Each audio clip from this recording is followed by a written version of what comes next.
आगा Khan examination board के second year computer science के syllabus का एसएलओ 12.1.5, जिसका कॉग्निटिव लेवल है एप्लीकेशन, जिसके अंदर हमने स्विच स्टेटमेंट को के प्रोग्राम बना के एग्जीक्यूट करके चेक करना है। हमने पहले से ही इसके अंदर बेसिक स्ट्रक्चर ऐड किया हुआ है सी प्लस प्लस का। इसके अंदर एक प्रोग्राम बनाते हैं जो यूजर से एक कैरेक्टर की इनपुट लेगा और हमें चेक करके बताएगा कि क्या वो वावल है। तो हम एक कैरेक्टर की इनपुट के लिए कैरेक्टर टाइप का वेरिएबल ले लेते हैं और इसके अंदर सी आउट से प्रॉम्प्ट लिखवा के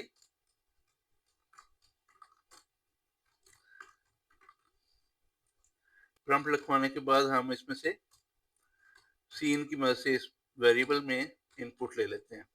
अब लगाते हैं स्विच की स्टेटमेंट।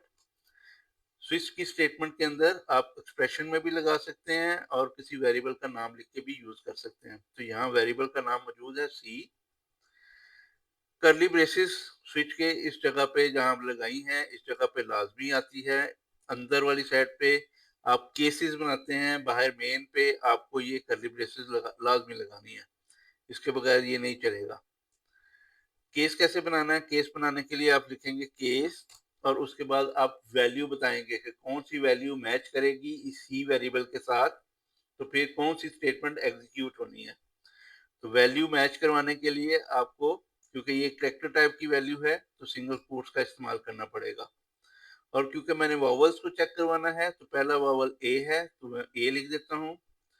उसके बाद कॉलन लगा के, कॉलन लगाने के बाद आप निचली लाइन पे चले जाएं, आगे लिख दें, ये आपकी अपनी मर्जी है। यहाँ आप स्टेटमेंट एक या एक से ज्यादा स्टेटमेंट लगा सकते हैं। इसके लिए किसी भी किस्म की इंटरनली ब्लॉक बनाने की जरूरत नहीं है।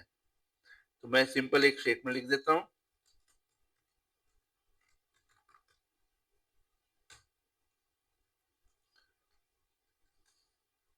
इसी केसेस को मैं कॉपी कर लेता हूँ मजीद भी। एक केसा, दो, तीन, चार और पांच। ए, ई, आई, ओ एंड यू। इसको सेव करते हैं। ये प्रोग्राम हमारा बन गया। अब इसको हम चला के देखते हैं।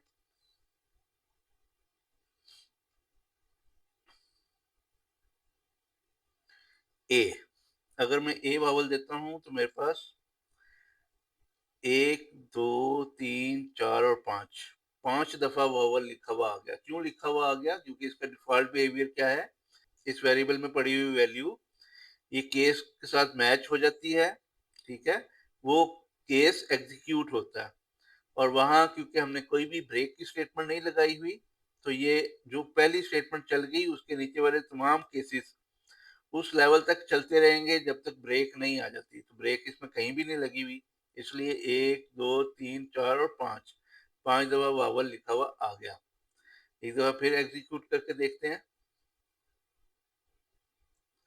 यू, तो एक दफा वावल आया। वजह वजह इसकी ये है कि इसके नीचे तो कोई और स्टेटमेंट है ही नहीं है जो उसको एग्जीक्यूट करे। यहाँ एक बेनिफिट आप ये ले सकते हैं कि यहाँ पे आप एक ही स्टेटमेंट को एग्जीक्यूट कर रहे हैं तमाम केसेस के अंदर। तो लाजमी नहीं है कि आप वो स्टेटमेंट तमाम जगह पे लिखें। आप उसे लास्ट जो केस है आपका उसके अंदर लिख के छोड़ दें, तब भी सेम रिजल्ट ही आपको मिलेगा। क्योंकि जो केस मैच कर जाएगा, जो वैल्यू मैच कर जाएगी, उसके बाद वाले केसेस भी एग्जीक्यूट होने हैं। तो ऑटोमेटिकली, सॉरी, आखिरी भी डिलीट कर दिया। आखिरी डिलीट नहीं करना, फिर देखेंगे क्या। तो चला के अब देख लेते हैं इसको।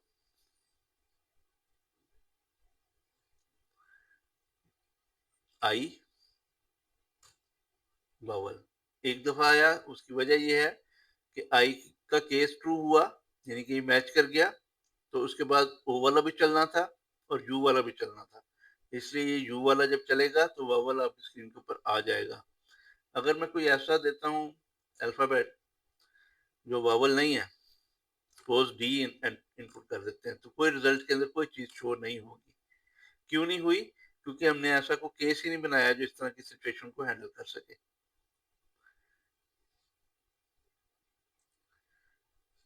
स्विच का एक सिंपल सा प्रोग्राम बना के हमने देख लिया है। इस एसएलओ में इतना ही। अगर आपके क्वेश्चन है तो आप कमेंट बॉक्स के अंदर पूछ सकते हैं। Thank you.